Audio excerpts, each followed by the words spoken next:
ರತನ್ ತನ್ನ ಪತ್ನಿಯೊಂದಿಗೆ ಜಮೀನ್ದಾರರ ಹೊಲದಲ್ಲಿ ಬಿಸಿಲಿನಲ್ಲಿ ಕೆಲಸ ಮಾಡುತ್ತಿದ್ದರು. ಆಗ ರತನ್ನ ಪತ್ನಿ ವಿಮಲಾ ಹೇಳುತ್ತಾಳೆ, ಗೊತ್ತಿಲ್ಲ ನಮ್ಗೆ ಒಳ್ಳೆ ದಿನ ಯಾವಾಗ ಬರುತ್ತೋ. ಚಿಂತಿಸ್ಬೇಡ ವಿಮಲಾ, ನನ್ಗೆ ನಂಬಿಕೆ ಇದೆ, ಶೀಘ್ರದಲ್ಲೇ ಒಳ್ಳೆ ದಿನ ಬರುತ್ತೆ. ಆದ್ರೆ ಹುಟ್ಟಾಗಿಂದ ನಾನು ಸುಖ ಕಂಡೇ ಇಲ್ಲ. ನಾನು ಕೂಡ ಹುಟ್ಟಿದಾಗಿನಿಂದ ಕೇವಲ ಬಡತನವನ್ನೇ ನೋಡಿದ್ದು. ಆಗ ಅಲ್ಲಿಗೆ ಜಮೀನ್ದಾರರು ಬಂದು ಹೇಳ್ತಾರೆ, ಹೇ, ನೀವು ಹರಟೆ ಹೊಡೆಯೋದನ್ನು ಬಿಟ್ಟು ಬೇಗ ಕೆಲಸ ಮಾಡಿ. ಸಾವುಕಾರ್ರೆ, ನನ್ಗೆ ಸ್ವಲ್ಪ ಹಣ ಬೇಕು. ನಿನ್ಗೆ ತಲೆ ಸರಿ ಇದೆ ತಾನೆ? ಸ್ವಲ್ಪ ದಿನಗಳ ಮುಂಚೆನೆ ನಿನ್ಗೆ ಹಣ ಕೊಟ್ಟಿದ್ದೆ. ಮನೇಲಿ ತಿನ್ನಕ್ಕೇನೂ ಇಲ್ಲ ಮಾಲೀಕ್ರೆ, 2 ದಿನದಿಂದ ಉಪವಾಸ ಇದ್ದೀವಿ. ನಾನ್ ನಿಮ್ಮ ಮನೆಯ ಜವಾಬ್ದಾರಿ ತಗೊಂಡಿದ್ದೇನಾ? ಹೊರಡಿ ಇಲ್ಲಿಂದ.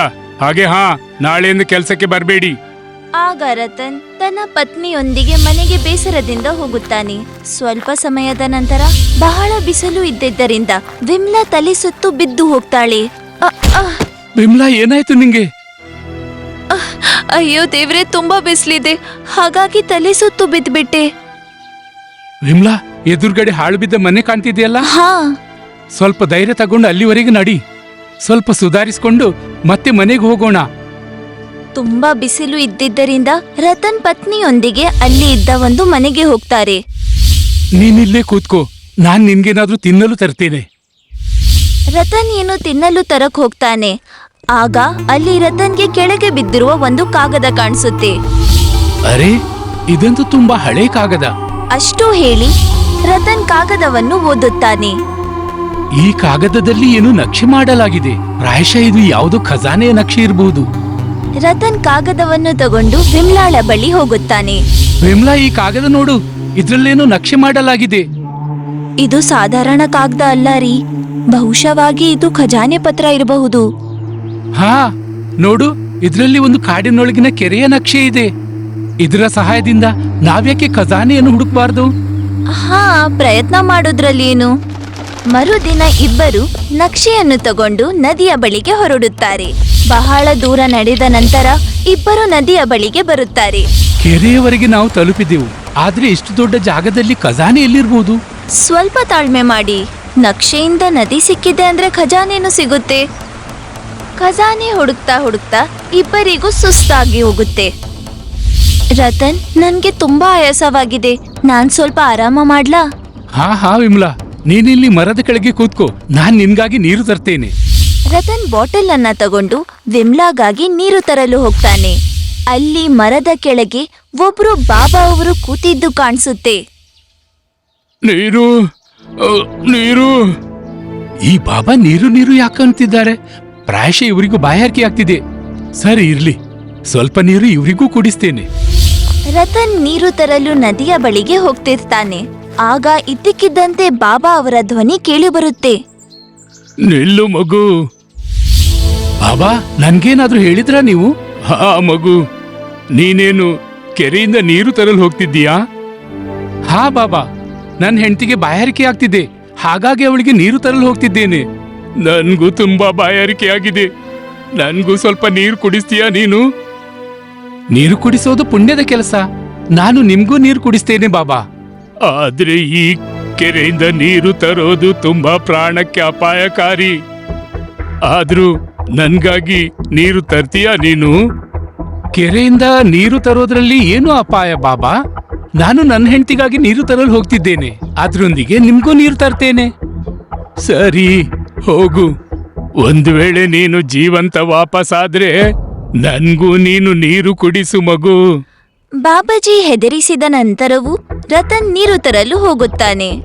ನೀರು ತಗೊಳ್ಳಲು ನದಿಯ ಬಳಿ ಬಾಟಲ್ ಇಟ್ಟಿದ ತಕ್ಷಣವೇ ಅಲ್ಲೊಂದು ದೈತ್ಯ ಪ್ರತ್ಯಕ್ಷವಾಗುತ್ತಾನೆ. ಹೇ ಮನುಷ್ಯ, ನಿನ್ಗೆ ತಿಳಿದಿಲ್ವೇ? ನನ್ನ ಅನುಮತಿ ಇಲ್ಲದೆ ಈ ಕೆರೆಯಿಂದ ನೀರು ತುಂಬಿಸೋದಂದ್ರೆ ಮೃತ್ಯುವಿಗೆ ಆಹ್ವಾನ ನೀಡಿದಂತೆ. ಆದ್ರೆ ದೈತ್ಯರೇ, ನನ್ಗೆ ನಿಮ್ಮ ಕಾನೂನು ತಿಳಿದಿರಲಿಲ್ಲ. ನನ್ಗೆ ಕೇವಲ ಇಷ್ಟೇ ತಿಳಿದಿದೆ, ನನ್ನ ಹೆಂಡತಿಗೆ ತುಂಬಾ ಬಾಯಾರಿಕೆ ಆಗಿದೆ ಮತ್ತು ಅವಳಿಗಾಗಿ ನೀರು ತರಲು ಬಂದಿದ್ದೇನೆ. ಒಂದು ವೇಳೆ ನೀನೆಲ್ಲಿಂದ ನೀರು ತುಂಬಿಸಿದ್ರೆ ನಾನ್ ನಿನ್ನನ್ನು ಕೊಲ್ತೇನೆ. ನೀವು ನನ್ನನ್ನು ಖಂಡಿತ ಕೊಂದು ಬಿಡಿ ದೈತ್ಯರೇ, ಆದ್ರೆ ನನ್ನದೊಂದು ಕೋರಿಕೆ ಇದೆ. ಹೇಳು. ನನ್ನನ್ನು ಕೊಲ್ಲೋಕ್ ಮುಂಚೆ 2 ವ್ಯಕ್ತಿಗಳಿಗೆ ನೀರು ಕುಡಿಸಲು ಬಿಡಿ. ಆ ನಂತರ ಬೇಕಾದ್ರೆ ನೀವು ನನ್ನ ಪ್ರಾಣ ತೆಗೆದುಕೊಳ್ಳಿ. 2 ವ್ಯಕ್ತಿ?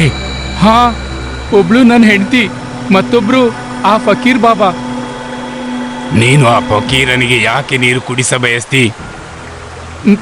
ಹೇಗೂ ಪ್ರಾಣ ಹೋಗೋದಿದೆ. ಪ್ರಾಣ ಹೋಗೋಕ್ ಮುಂಚೆ ನನ್ನಿಂದ 2 ಪ್ರಾಣ ಉಳಿಯೋದಾದ್ರೆ ನನಗೆ ನನ್ನ ಮೃತ್ಯುವಿಗಾಗಿ ಬೇಸರವಿಲ್ಲ. ರತನ್ನ ಮಾತ್ ಕೇಳಿ ದೈತ್ಯನಿಗೆ ಖುಷಿ ಆಗುತ್ತೆ. ನೀನೊಬ್ಬ ಒಳ್ಳೆಯ ವ್ಯಕ್ತಿ. ಹೋಗು, ನೀನು ಆ ಇಬ್ಬರಿಗೆ ನೀರು ಕುಡಿಸೋ ಸಮಯ ನಿನ್ಗೆ ನೀಡ್ತೇನೆ. ಆದ್ರೆ ನೆನಪಿರಲಿ, ಅವರಿಗೆ ನೀರು ಕುಡಿಸಿ ಇಲ್ಲಿಗೆ ಖಂಡಿತ ಬರಬೇಕು. ಇಲ್ಲಾಂದ್ರೆ ನಾನ್ ನಿನ್ನ ಪೂರ್ತಿ ಕುಟುಂಬವನ್ನೇ ನಾಶ ಮಾಡ್ತೇನೆ. ರತನ್ ಖಂಡಿತ ವಾಪಸ್ ಬರ್ತಾನೆ ಅಂತ ಹೇಳಿ ನದಿಯಿಂದ ನೀರು ತಗೊಂಡು ಹೋಗ್ತಾನೆ. ತಗೊಳ್ಳಿ ಬಾಬಾ ನೀರು. ರತನ್ನ ವಾಪಸ್ ಬಂದಿದ್ದು ನೋಡಿ ಬಾಬಾ ಅವರಿಗೆ ಆಶ್ಚರ್ಯವಾಗುತ್ತೆ. ನೀನು ಹೇಗೆ ಜೀವಂತ ವಾಪಸ್ ಬಂದೆ? ಆ ದೈತ್ಯ ನಿನ್ನನ್ನು ಯಾಕೆ ಕೊಲ್ಲಲಿಲ್ಲ? ನಿಮ್ಗೆ ಹಾಗೂ ನನ್ನ ಪತ್ನಿಗೆ ನೀರು ಕುಡಿಸುವಷ್ಟರ ಸಮಯ ತಗೊಂಡು ಬಂದಿದ್ದೇನೆ. ನಂತರ ರತನ್ ಬಾಬಾಜಿ ಅವರಿಗೆ ಎಲ್ಲ ವಿಷಯ ಹೇಳ್ತಾನೆ. ಇದನ್ನ ಕೇಳಿ ಬಾಬಾ ಅವರಿಗೆ ಖುಷಿ ಆಗುತ್ತೆ. ನೀನು ನಿನ್ನ ಪ್ರಾಣವನ್ನು ಲೆಕ್ಕಿಸದೆ ಒಬ್ಬ ಫಕೀರನ ಪ್ರಾಣ ಉಳಿಸೋ ಬಗ್ಗೆ ಯೋಚಿಸಿದ್ದೀಯಾ. ಹಾಗಾಗಿ ನಾನು ನಿನಗೆ ಧನ್ಯವಾದ ಕೊಡ್ತೇನೆ. ಈ ಫಕೀರನಿಂದ ಏನಾದ್ರೂ ಕೆಲಸ ಆಗ್ಬೇಕಿದ್ರೆ ಖಂಡಿತ ಹೇಳು. ಧನ್ಯವಾದ ಬಾಬಾ.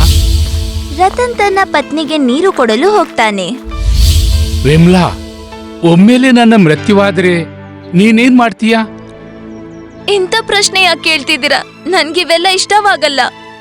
ಹೇಳು ವಿಮ್ಲಾ, ನಾಳೆ ನಾನು ಈ ಜಗತ್ತು ಬಿಟ್ಟು ಹೋದ್ರೆ ನೀನೇನ್ ಮಾಡ್ತೀಯಾ? ನಾನು ನನ್ನ ಜೀವ ಕೊಡ್ತೀನಿ. ಇಲ್ಲ ವಿಮಲಾ, ನಿನ್ನ ಪ್ರಾಣ ಉಳಿಸೋಕ್ಕೋಸ್ಕರನೇ ನಾನು ನನ್ನ ಪ್ರಾಣ ಅಪಾಯ ಕೊಟ್ಟಿದ್ದೇನೆ. ಅಂದ್ರೆ? ಆಗ ರತನ್ ಅಲ್ಲಿ ನಡೆದ ಎಲ್ಲ ವಿಷಯ ಪತ್ನಿಗೆ ತಿಳಿಸುತ್ತಾನೆ. ಒಂದ್ ಮಾತು ಹೇಳ, ಆ ಬಾಬಾ ನಿಮಗೆ ಹೇಳಿದ್ರು ಯಾವ್ದಾದ್ರೂ ಕೆಲ್ಸ ಇದ್ರೆ ಖಂಡಿತವಾಗಿ ಹೇಳು. ಹಾ, ಹಾಗಾದ್ರೆ ನಾವು ನಿಮ್ಮ ಜೀವ ಉಳಿಸೋ ಕೆಲ್ಸ ಅವರಿಗೆ ಹೇಳಬಹುದು. ರತನ್ಗೆ ವಿಮ್ಲಾಳ ಮಾತು ಅರ್ಥವಾಗುತ್ತೆ ಮತ್ತು ಇಬ್ಬರು ಬಾಬಾರ ಬಳಿ ಹೋಗುತ್ತಾರೆ. ಬಾಬಾ, ನಮ್ಗೆ ನಿಮ್ಮ ಸಹಾಯ ಬೇಕು. ನನ್ಗೆ ತಿಳಿದಿತ್ತು ನೀವು ಖಂಡಿತ ಬರ್ತಿ ಎಂದು.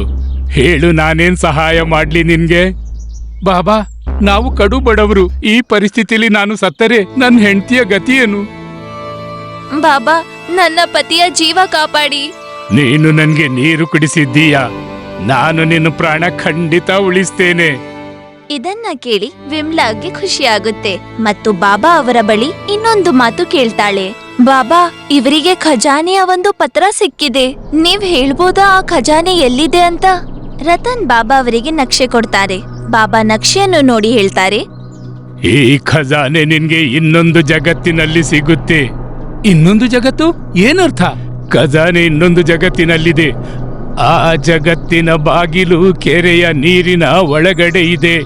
ಆದ್ರೆ ನೀರಿನಲ್ಲಿ ದೈತ್ಯ ನಿನ್ನ ಮೃತ್ಯುವಿಗಾಗಿ ನಿಂತಿದ್ದಾನೆ. ಬಾಬಾ, ಆ ಖಜಾನೆ ಸಿಕ್ಕಿಲ್ಲ ಅಂದ್ರೂ ಪರವಾಗಿಲ್ಲ, ಆದ್ರೆ ಆ ದೈತ್ಯನಿಂದ ನನ್ನ ಪತಿಯ ಜೀವ ಉಳಿಸಿ. ದೈತ್ಯನಿಗೆ ತಿಳಿಸೋದು ನನ್ನಿಂದ ಸಾಧ್ಯವಿಲ್ಲ. ಆದ್ರೆ ಒಂದು ವೇಳೆ ನೀನು ದೈತ್ಯನಿಗೆ ತಿಳಿಸಿ ಹೇಳೋದಾದ್ರೆ ಸಫಲನಾದ್ರೆ ತಿಳಿದ್ಕೋ, ಖಜಾನೆ ನಿನ್ನದಾಗುತ್ತೆ. ನಂತರ ಬಾಬಾ ಅವರು 4 ಮಾತುಗಳನ್ನು ಹೇಳ್ತಾರೆ. ಒಂದು ವೇಳೆ ಖಜಾನೆಯ ಜಾಗ ನಿನಗೆ ಸಿಕ್ಕಿದ್ರೆ ನನ್ನ 4 ಬುದ್ಧಿ ಮಾತು ನೀನು ನೆನಪಿಡು. ಮೊದಲನೇ ಮಾತು, ಖಜಾನೆ ಸಿಕ್ಕಿದ ಕೂಡ್ಲೆ ಬಂಗಾರ ಕಂಡು ಅತಿ ಆಸೆ ಪಡಬೇಡ.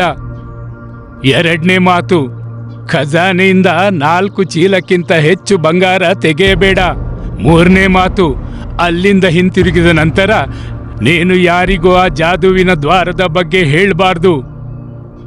ಹಾಗೆ 4ನೇ ಮಾತು, ಅಲ್ಲಿಂದ ಹಿಂತಿರುಗಿದ ನಂತರ ನೀನು ಶ್ರೀಮಂತನಾಗ್ತೀಯ.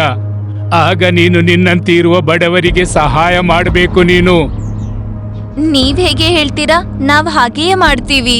ಹಾಗಾದ್ರೆ ಹೋಗಿ ದೈತ್ಯನಿಗೆ ತಿಳಿಸಿ ಹೇಳಿ. ಇಬ್ಬರು ದೇವರನ್ನು ನೆನೆಯುತ್ತಾ ದೈತ್ಯರ ಬಳಿಗೆ ಹೋಗುತ್ತಾರೆ. ನೀನು ಮೊದಲನೇ ಮನುಷ್ಯ, ತನ್ನ ಮಾತಿನಂತೆ ಹಿಂದಿರುಗಿ ಬಂದವನು ನೀನು. ದೈತ್ಯರೇ, ನೀವು ನನ್ನನ್ನು ಖಂಡಿತ ಕೊಂದು ಬಿಡಿ.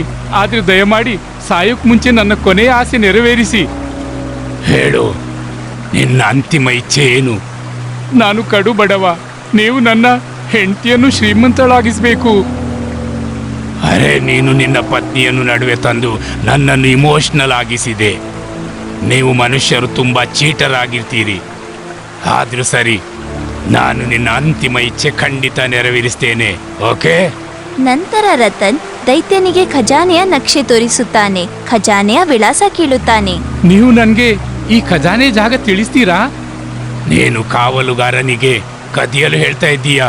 ಅರೆ ಹುಚ್ಚ, ನಾನೇ ಆ ಖಜಾನೆಯ ಕಾವಲುಗಾರ. ನೋಡಿ, ನಿರಾಕರಿಸಬೇಡಿ, ನೀವು ಮಾತು ಕೊಟ್ಟಿದ್ದೀರಿ. ರತನ್ನ ಮಾತಿನಿಂದ ದೈತ್ಯನಿಗೆ ಖುಷಿಯಾಗುತ್ತದೆ. ಹಾಗಾಗಿ ಖಜಾನೆಯ ವಿಳಾಸ ತಿಳಿಸುತ್ತಾನೆ. ನಿನ್ನ ಬಡತನವನ್ನು ಕಂಡು ನಾನು ನಿನಗೆ ಖಜಾನೆಯ ಜಾಗ ಖಂಡಿತ ತಿಳಿಸ್ತೇನೆ. ಆದರೆ ಖಜಾನೆ ಸಿಕ್ಕಿದ ನಂತರ 4 ರಹಸ್ಯದ ಮಾತಿದೆ. ನಾನದನ್ನು ನಿನಗೆ ತಿಳಿಸೋಲ್ಲ. ಬಾಬಾ ಬುದ್ಧಿಮಾತು ಹೇಳಿ ರಹಸ್ಯದ ವಿಷಯ ತಿಳಿಸಿದ್ದಾರೆ ನನಗೆ. ಖಜಾನೆ ಸಿಕ್ಕಿದ ನಂತರ ನೀನೇನಾದರೂ ತಪ್ಪು ಮಾಡಿದ್ರೆ ಆ ಕ್ಷಣವೇ ನಾನು ನಿನ್ನನ್ನು ಕೊಂದು ಬಿಡ್ತೇನೆ. ರತನ್ಗೆ ಬಾಬಾ ಅವರ ಆ 4 ವಿಷಯಗಳು ನೆನಪಿರುತ್ತದೆ. ಹಾಗಾಗಿ ನಿಶ್ಚಿಂತೆಯಿಂದ ಆ ದೈತ್ಯನಿಗೆ ಹೌದು ಹೇಳುತ್ತಾನೆ. ಸರಿ, ಕೇಳು. ಈ ಕೆರೆಯಲ್ಲಿ ನೀನು ಮುಳುಗಬೇಕು. ಆಗ ನೀರಿನ ಒಳಗಡೆ ನಿನಗೆ ದೊಡ್ಡ ಬಾಗಿಲು ಕಾಣಿಸುತ್ತೆ. ಆ ಬಾಗಿಲಿನ ಒಳಗೆ ನಿನಗೆ ಖಜಾನೆ ಸಿಗುತ್ತೆ. ನಕ್ಷೆಯಲ್ಲೂ ಇದೇ ಲೊಕೇಶನ್ ಇದೆ. ವಿಮ್ಲಾ, ನೀನು ಮನೆಗೆ ಹೋಗು, ನಾನು ಖಜಾನೆ ತಗೊಂಡು ಬರ್ತೇನೆ. ಇದು ಅದೇ ದ್ವಾರ. ಖಜಾನೆ ಇದ್ರೊಳಗೆ ಇರಬೇಕು. ನಂತರ ರತನ್ ಆ ಬಾಗಿಲು ಒಳಗೆ ಹೋಗ್ತಾನೆ. ನಕ್ಷೆಯ ಪ್ರಕಾರ ನಾನೀಗ ಖಜಾನೆಯ ಸಮೀಪದಲ್ಲಿದ್ದೇನೆ. ಆವಾಗ ರತನಿಗೆ ಖಜಾನೆ ಕಂಡು ಬರುತ್ತದೆ. ಅಲ್ಲಿದೆ ಖಜಾನೆ. ರತನ್ ಖಜಾನೆಯ ಬಳಿ ಹೋಗಿ ಹೇಳುತ್ತಾನೆ. ಬಾಬಾ ಹೇಳಿದ್ರು, ಖಜಾನೆ ನೋಡಿ ಅತಿ ಆಸೆ ಪಡಬೇಡವೆಂದು ಮತ್ತು 4 ಚೀಲಕ್ಕಿಂತ ಹೆಚ್ಚು ತಗೊಳ್ಬೇಡವೆಂದು. ರತನ್ ದುರಾಸೆ ಮಾಡುವುದಿಲ್ಲ. ಕೇವಲ 4 ಚೀಲ ತಗೊಂಡು ನದಿಯ ಬಳಿಗೆ ಹೋಗುತ್ತಾನೆ. ಅರೆ, ಆ ದೈತ್ಯ ಎಲ್ಲಿ ಹೋದ? ಮೊದಲ ಪರೀಕ್ಷೆಯಲ್ಲಿ ನೀನು ಪಾಸ್ ಆದೆ. ಆದ್ರೆ ಮುಂದೆಯೂ ಗಮನವಿಡು. ಯಾವ ದಿನ ನೀನು ತಪ್ಪು ಮಾಡ್ತೀಯಾ ಅಂದೇ ನಾನು ನಿನ್ನನ್ನು ಕೊಲ್ತೇನೆ. ಬಾಬಾನ 4 ಬುದ್ಧಿಮಾತು ನಾನು ಎಂದೂ ಮರೆಯೋಲ್ಲ. ಚಿನ್ನದಿಂದ ತುಂಬಿದ ಚೀಲ ತಗೊಂಡು ರತನ್ ಮನೆಗೆ ಬರುತ್ತಾನೆ. ವಿಮ್ಲಾ, ನಾವು ಶ್ರೀಮಂತರಾದೆವು. ಇಲ್ಲಿ ನೋಡು, ಬಂಗಾರದ ರಾಶಿ. ಚಿನ್ನ ನೋಡಿ ವಿಮಲಾ ಖುಷಿಯಾಗುತ್ತಾಳೆ. ಬಾಬಾ ಹೇಳಿದ 4 ಮಾತುಗಳನ್ನು ನೆನ್ಪಿಟ್ಕೊಳ್ಳಿ. ಹಾ, ಬಾಬಾ ಹೇಳಿದ್ರು ಅತಿ ಆಸೆ ಮಾಡಬೇಡ ಮತ್ತು 4 ಚೀಲಕ್ಕಿಂತ ಹೆಚ್ಚು ಬಂಗಾರ ತರಬೇಡವೆಂದು. ನಾನು ಹಾಗೇ ಮಾಡಿದ್ದೇನೆ. ಮತ್ತೆಲ್ಲ ಮಾತುಗಳು? 2 ಮಾತು: ಬಡವರಿಗೆ ಸಹಾಯ ಮಾಡೋದು ಮತ್ತು ಖಜಾನೆಯ ರಹಸ್ಯ ಯಾರಿಗೂ ಹೇಳದಿರೋದು. ಖಜಾನೆಯಿಂದ ಬಂದ ಚಿನ್ನ ಮಾರಿ ರತನ್ ಗಾಡಿ ಬಂಗ್ಲೆ ತಗೊಳ್ತಾನೆ. ಈಗ ರತನ್ ಕೋಟ್ಯಾಧಿಪತಿ ಆಗಿರ್ತಾನೆ. ಬಾಬಾ ಹೇಳಿದ ರೀತಿಯಲ್ಲೇ ಬಡವರಿಗೆ ಸಹಾಯ ಮಾಡುತ್ತಾನೆ. ಇದೇ ರೀತಿ ಕೆಲವು ವರ್ಷಗಳು ಕಳೆಯುತ್ತದೆ. ಈಗ ರತನ್ನ ಬಳಿ ಇದ್ದಿದ್ದ ಎಲ್ಲ ಚಿನ್ನ ಖಾಲಿಯಾಗುತ್ತದೆ. ನೋಡಿ, ಇಲ್ಲಿಯವರೆಗೆ ನೀವು ಬಾಬಾ ಹೇಳಿದ ಹಾಗೆಯೇ ಮಾಡಿದ್ದೀರಾ. ಹಾಗಾಗಿ ಈಗ ಎಲ್ಲ ಚಿನ್ನ ಖಾಲಿಯಾಗಿದೆ. ಈಗೇನ್ ಮಾಡೋದು ಹೇಳಿ? ಎಲ್ಲಾ ಬಂಗಾರ ಬಡವರಿಗೆ ವಿನಿಯೋಗಿಸಿ ದೊಡ್ಡ ತಪ್ಪು ಮಾಡಿದೆ. ಒಂದ್ ವೇಳೆ ನಾವು ಬಡವರಿಗೆ ಕೊಡದೇ ಇದ್ದಿದ್ರೆ ಬಾಬಾ ಅದನ್ನು ನೋಡಲು ಎಲ್ಲಿ ಬರ್ತಿದ್ರು? ನಾವೀಗ ಹುಷಾರಾಗಿರ್ಬೇಕು. ಈಗ ನೀವು ಇನ್ನೊಮ್ಮೆ ಚಿನ್ನ ತಗೊಬನ್ನಿ. ಆದ್ರೆ ಈ ಬಾರಿ ನಾವು ಬಡವರಿಗೆ ಏನು ಕೊಡೋದ್ ಬೇಡ. ಸರಿ. ರತನ್ ಈಗ ಮತ್ತೊಮ್ಮೆ ನದಿಯಲ್ಲಿರುವ ಖಜಾನೆ ಬಳಿ ಹೋಗುತ್ತಾನೆ ಮತ್ತು ಬಹಳಷ್ಟು ಚಿನ್ನ ತಗೊಂಡು ಮನೆಗೆ ಬರ್ತಾನೆ. ಇದು ನೋಡು ವಿಮಲಾ, ಈ ಸಲ ತುಂಬಾ ಬಂಗಾರ ತಂದಿದ್ದೇನೆ. ಹಾ, ಆದ್ರೆ ಈ ಬಾರಿ ಬಡವರಿಗೆ ಏನು ಕೊಡ್ಬೇಡಿ. ಸರಿ. ಈಗ ಪತಿ ಪತ್ನಿ ಆರಾಮವಾಗಿ ಇರ್ತಾರೆ. ಹೀಗೆ ಕೆಲವು ದಿನಗಳು ಕಳೆಯುತ್ತವೆ ಮತ್ತು ಒಂದು ದಿನ ಇವರ ಮನೆಗೆ ಒಂದು ಭಿಕ್ಷುಕ ಬರ್ತಾನೆ. ಅಲಕ್ ನಿರಂಜನ್, ಏನಾದ್ರೂ ದಾನ ಮಾಡಿ ಪುಣ್ಯ ಕಟ್ಟಿಕೊಳ್ಳಿ ಬಾಬಾ. ಭಿಕ್ಷುಕನನ್ನು ನೋಡಿ ಕೋಪದಿಂದ ರತನ್ ಹೇಳುತ್ತಾನೆ. ಯಾರ್ ನಿನ್ನನ್ನು ಒಳಗೆ ಬಿಟ್ಟವರು? ಅರೆ, ಇವನನ್ನು ಹೊರಗೆ ತಳ್ಳಿ. ಇವನ ಕೊಳೆಯ ಕಾಲುಗಳಿಂದ ನನ್ ಮನೆಯ ಕೊಳೆಯಾಯ್ತು. ಭಿಕ್ಷುಕ ಕೋಪ ಮಾಡ್ಕೊಂಡು ಹೋಗ್ತಾರೆ. ಆಗ ವಿಮಲಾ ಹೇಳ್ತಾಳೆ, ನೀವ್ ಸರಿಯಾಗೇ ಹೇಳಿದ್ರಿ. ಆಗ ವಿಮಲಾ ಹೇಳ್ತಾಳೆ, ಕೇಳ್ರಿ, ನನ್ಗೆ ಖಂಡಾಲದಲ್ಲಿ ಒಂದು ಫಾರ್ಮ್ ಹೌಸ್ ಬೇಕು. ಆದ್ರೆ ಅಲ್ಲಿ ತುಂಬಾ ದುಬಾರಿ ಇರಬಹುದು. ನಮ್ಗೆ ದುಬಾರಿ ಆದ್ರೂ ಏನು, ಮತ್ತೊಮ್ಮೆ ಖಜಾನೆಯಿಂದ ಚಿನ್ನ ತಗೋಬನ್ನಿ. ಸರಿ, ನಿನ್ನ ಸಮಾಧಾನಕ್ಕಾಗಿ ತರ್ತೇನೆ. ಮತ್ತೊಮ್ಮೆ ರತನ್ ನದಿಯ ಬಳಿ ಹೋಗಿ ಖಜಾನೆಯಿಂದ ಬಹಳಷ್ಟು ಚಿನ್ನ ತರುತ್ತಾನೆ. ಚಿನ್ನದಿಂದ ತುಂಬಿರುವ ಚೀಲವನ್ನು ಮನೆಗೆ ತಗೊಂಡ್ ಬರ್ತಾನೆ. ತಗೋ ವಿಮಲಾ, ಇದನ್ನು ಕಪಾಟಿನಲ್ಲಿಡು. ವಿಮಲಾ ಚಿನ್ನವನ್ನು ತಗೊಂಡು ಕಪಾಟಿನ ಹತ್ರ ಹೋಗ್ತಾಳೆ. ಆವಾಗ ರತನ್ಗೆ ಒಂದು ಧ್ವನಿ ಕೇಳ್ಬರುತ್ತೆ. ಈ ಬಂಗ್ಲೆಯ ಮಾಲೀಕ ಎಲ್ಲಿದ್ದಾನೆ?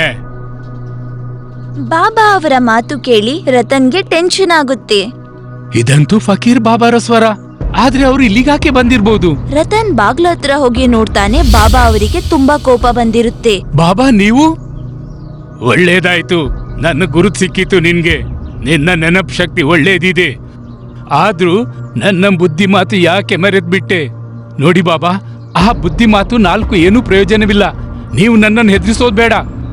ರತನ್ ನಮ್ಮ ಮಾತ್ ಕೇಳಿ ಬಾಬಾ ಅವರು ಸಿಟ್ಟಿನಿಂದ ಹೇಳ್ತಾರೆ, ಮೂರ್ಖ ಮನುಷ್ಯ, ನಾನು ನಿನ್ಗೆ 4 ಬುದ್ಧಿ ಮಾತು ಹೇಳಿದ್ದೆ. ಅದನ್ನು ನೀನು ನಿರಾಕರಿಸಿದ್ದೀಯಾ? ಹಾ, ನಿರಾಕರಿಸಿದ್ದೇನೆ. ನಾನ್ ನಿನ್ಗೆ ಹೇಳಿದ್ದೆ ಅತಿ ಆಸೆ ಪಡಬೇಡವೆಂದು. ನನ್ಗೆ ಅತಿ ಆಸೆ ಇದೆ, ಅದಕ್ಕಾಗಿ ಪದೇ ಪದೇ ಹೋಗ್ತೇನೆ. ಹೇಳು, ನಿನ್ನ ಬುದ್ಧಿ ಮಾತು ಏನ್ ನನ್ ಮಾಡಿತು? ನಾನ್ ನಿನ್ಗೆ ಹೇಳಿದ್ದೆ 4 ಚೀಲಕ್ಕಿಂತ ಹೆಚ್ಚು ಬಂಗಾರ ತರಬೇಡವೆಂದು. ನಾನು 4 ಚೀಲಕ್ಕಿಂತ ಹೆಚ್ಚು ಬಂಗಾರ ತಂದಿದ್ದೇನೆ. ಹೇಳು, ನಿನ್ನ ಬುದ್ಧಿ ಮಾತು ನನ್ಗೇನ್ ಮಾಡಿತು? ನಾನು ಹೇಳಿದ್ದೆ ಆ ಜಾಗದ ಬಗ್ಗೆ ಯಾರಿಗೂ ಹೇಳ್ಬೇಡವೆಂದು. ನಾನು ಹುಚ್ಚನಲ್ಲ, ಖಜಾನೆಯ ಜಾಗ ಬೇರೆ ಯಾರಿಗಾದ್ರೂ ಹೇಳೋಕೆ. ಮತ್ತೆ ನಾನ್ ನಿನ್ಗಿದನ್ನು ಹೇಳಿದ್ದೆ, ಖಜಾನೆಯ ಬಂಗಾರದಿಂದ ಬಡವರಿಗೆ ಸಹಾಯ ಮಾಡೆಂದು. ನೋಡಿ ಬಾಬಾ, ನಾನೀಗ ಶ್ರೀಮಂತನಾಗಿದ್ದೇನೆ. ಈಗ ನನ್ಗೆ ಯಾವ ಬಡವರಿಗೂ ಸಹಾಯ ಮಾಡೋಕೆ ಇಷ್ಟವಿಲ್ಲ. ನಾನಂತೂ ಹೇಳ್ತೇನೆ, ಇಂದಿಂದ ನೀವು ಎಂದು ಇಲ್ಲಿಗೆ ಬರಬೇಡಿ. ಬಂಗಾರದ ಖಜಾನೆ ಸಿಕ್ಕಿದ ನಂತರ ನಿನ್ಗೆ ತುಂಬಾ ಅಹಂಕಾರವೇರಿದೆ. ಆದ್ರೆ ನೆನಪಿಡು, ಇದೇ ಬಂಗಾರ ನಿನ್ನ ಸರ್ವನಾಶಕ್ಕೆ ಕಾರಣವಾಗುತ್ತದೆ. ಇದೇ ನನ್ನ ಶಾಪ. ಬಾಬಾ ಅವರು ಕೋಪ ಮಾಡಿಕೊಂಡು ಹೋಗ್ತಾರೆ. ಮರುದಿನ ರತನ್ ದಾರಿಯಲ್ಲಿ ಹೋಗ್ತಾ ಸುಸ್ತಾಗಿ ಮರದ ಕೆಳಗೆ ಕುತ್ಕೊಳ್ತಾನೆ. ಸ್ವಲ್ಪ ಹೊತ್ತು ಇಲ್ಲೇ ವಿಶ್ರಾಂತಿ ತಗೋತೇನೆ. ರತನ್ ಆ ಮರ ಮುಟ್ಟಿದ ಕೂಡಲೇ ಮರವೆಲ್ಲ ಚಿನ್ನವಾಗುತ್ತದೆ. ಇದನ್ನು ನೋಡಿ ರತನ್ಗೆ ಬಹಳ ಖುಷಿಯಾಗುತ್ತದೆ. ಅರೆ ವಾ, ನನ್ನ ಸ್ಪರ್ಶದಿಂದ ಈ ಮರ ಬಂಗಾರವಾಯಿತು. ಇನ್ನು ಬಂಗಾರ ತರಲು ಕೆರೆಯಲ್ಲಿ ಪದೇ ಪದೇ ಮುಳುಗೋ ಅಗತ್ಯವೇ ಇಲ್ಲ. ಚಿನ್ನದ ಮರವನ್ನು ಕಟ್ ಮಾಡಿ ಮನೆಗೆ ತಂದು ರತನ್ ಹೇಳ್ತಾನೆ, ವಿಮ್ಲಾ, ಫಕೀರ ಶಾಪ ಕೊಟ್ಟು ಹೋಗಿದ್ದ.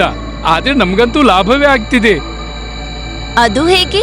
ನಾನು ಈ ಮರವನ್ನು ಸ್ಪರ್ಶ ಮಾಡಿದಾಕ್ಷಣ ಇದು ಬಂಗಾರವಾಯ್ತು. ವಿಮ್ಲಾ ಕರವಸ್ತು ಕೊಟ್ಟು ಹೇಳ್ತಾಳೆ, ತಗೊಳ್ಳಿ ಕರವಸ್ತ್ರ, ಮುಟ್ಟೋರ್ಸಿ, ಇದು ಚಿನ್ನದಾಗುತ್ತಾ ನೋಡೋಣ. ರತನ್ ಕರವಸ್ತ್ರ ಮುಟ್ಟಿದ ಕೂಡ್ಲೆ ಅದು ಚಿನ್ನದಾಗುತ್ತದೆ. ಅರೇ ವಾ, ಇದಂತೂ ಚಮತ್ಕಾರವಾಯ್ತು. ಈಗ ರತನ್ ಮುಟ್ಟಿದ ಎಲ್ಲಾ ವಸ್ತುಗಳು ಚಿನ್ನದಾಯ್ತು. ಇದನ್ನು ನೋಡಿ ಅವರಿಗೆ ಖುಷಿಯಾಯ್ತು. ಇದೇ ರೀತಿಯಲ್ಲಿ ದಿನ ಕಳೆಯುತ್ತೆ. ರಾತ್ರಿ ಆಗುತ್ತೆ ಮತ್ತು ಊಟ ಮಾಡುವ ಸಮಯ ಆಗುತ್ತೆ. ಅರೆ ವಿಮ್ಲಾ, ಹಸಿವಾಗ್ತಿದೆ, ಬೇಗ ಊಟ ಬಡಿಸು. ವಿಮ್ಲಾ ಊಟ ಬಡಿಸ್ತಾಳೆ. ರತನ್ ರೊಟ್ಟಿ ಮುಟ್ಟಿದ ತಕ್ಷಣವೇ ಅದು ಚಿನ್ನದಾಗುತ್ತದೆ. ಹೇ ದೇವ್ರೆ, ಈ ರೊಟ್ಟಿ ಬಂಗಾರವಾಯ್ತು. ಈಗೇನ್ ಮಾಡ್ಲಿ? ಹೀಗೆ ಆಗ್ತಾ ಇದ್ರೆ ನಾನು ಹಸಿವಿನಿಂದ ಸಾಯ್ಬೇಕಾದೀತು. ಈಗ ಏನ್ ಮಾಡೋದು? ನಾವು ಬಾಬಾ ಹತ್ರ ಹೋಗಿ ಕ್ಷಮೆ ಕೇಳೋಣ. ಇಬ್ಬರು ಬಾಬಾ ಅವರ ಬಳಿ ಬರ್ತಾರೆ. ಬಾಬಾ, ನನ್ನಿಂದ ತಪ್ಪಾಯ್ತು, ನನ್ಗೆ ಕ್ಷಮೆ ಕೊಡಿ. ಬೆಲ್ಲಿನಿಂದ ಹೊರಟ ಬಾಣ ಮತ್ತು ಬಾಬಾನ ಬಾಯಿಯಿಂದ ಹೊರಟ ಶಾಪ ನಿನಗೆ ಎಂದೂ ವಾಪಸ್ ಬರೋದಿಲ್ಲ. ಬಾಬಾ, ಇವರ ತಪ್ಪಿಗೆ ನಂಗ್ ಶಿಕ್ಷೆ ಕೊಡ್ಬೇಡಿ. ಇವರಿಗೇನಾದ್ರೂ ಆದ್ರೆ ನಾನ್ ಏನ್ ಮಾಡ್ಲಿ? ಬಾಬಾ, ನನ್ಗೆ ನನ್ನ ತಪ್ಪಿನ ಅರಿವಾಗಿದೆ ಬಾಬಾ. ಮನುಷ್ಯನ ಅಗತ್ಯತೆ ಕೇವಲ 2 ರೊಟ್ಟಿ. ಇದೀಗ ನನ್ಗೆ ತಿಳಿಯಿತು ಬಾಬಾ. ನಾನ್ ನಿನ್ನನ್ನು ಕ್ಷಮಿಸಲು ಸಾಧ್ಯವಿದೆ, ಆದ್ರೆ ನನ್ನದೊಂದು ಷರತ್ತಿದೆ. ನನ್ಗೆ ನಿನ್ನೆಲ್ಲ ಷರತ್ತು ಒಪ್ಪಿಗೆ ಬಾಬಾ. ಸರಿ, ಪ್ರಕಟವಾಗು, ನನ್ನ ಪ್ರಿಯ ಪ್ರಕಟನಾಗೂ. ನೀವು ನನ್ನನ್ನು ಸ್ಮರಣೆ ಮಾಡಿದ್ರ ಬಾಬಾ? ಹಾ ದೈತ್ಯ, ಇವನು ನಮ್ಮ ತಪ್ಪಿತಸ್ಥ. ಆದ್ರೆ ಇವನ ಹೆಂಡತಿಯ ಕಾರಣದಿಂದಾಗಿ ನಾವಿವನಿಗೆ ಕ್ಷಮೆ ನೀಡಬೇಕಾಗಿದೆ. ಇವನು ಎಲ್ಲ ಬಂಗಾರ ಖಜಾನೆಗೆ ಹಿಂತಿರುಗಿಸಿದ್ರೆ ಮಾತ್ರ ಇವನಿಗೆ ಕ್ಷಮೆ ನೀಡಲು ಸಾಧ್ಯ ಬಾಬಾ. ಹೇಳು ರತನ್, ಎಲ್ಲ ಬಂಗಾರ ಹಿಂತಿರುಗಿಸ್ತೀಯಾ ನೀನು? ಬಾಬಾ ಹೇಳಿದ ತಕ್ಷಣವೇ ರತನ್ ಹಾ ಹೇಳ್ತಾನೆ. ಹೌದು ಬಾಬಾ, ಈಗ ನನ್ಗೆ ಯಾವುದೇ ರೀತಿಯ ಅತ್ಯಾಸೆ ಇಲ್ಲ. ಅತಿ ಆಸೆ ಗತಿಗೇಡು, ಇದು ರತನ್ಗೆ ಅರ್ಥವಾಗುತ್ತೆ. ಜೀವ ಉಳಿಸಿಕೊಳ್ಳಲು ರತನ್ ಎಲ್ಲ ಚಿನ್ನ ವಾಪಸ್ ಕೊಡ್ತಾನೆ. ನಂತರ ಕಷ್ಟಪಟ್ಟು ದುಡಿದು ಜೀವನ ಸಾಗಿಸ್ತಾನೆ ಮತ್ತು ಬಡವರಿಗೆ ಸಹಾಯ ಕೂಡ ಮಾಡ್ತಾನೆ. ನಿಮ್ಗೆ ನಮ್ಮ ವಿಡಿಯೋ ಇಷ್ಟ ಆಗಿದ್ರೆ ಕೂಡಲೇ ನಮ್ಮ ಚಾನೆಲ್ ಅನ್ನ ಸಬ್ಸ್ಕ್ರೈಬ್ ಮಾಡಿ. ಮತ್ತೆ ವಿಡಿಯೋನ ಲೈಕ್ ಮತ್ತೆ ಶೇರ್ ಮಾಡೋದನ್ನ ಮರಿಬೇಡಿ. ಧನ್ಯವಾದ.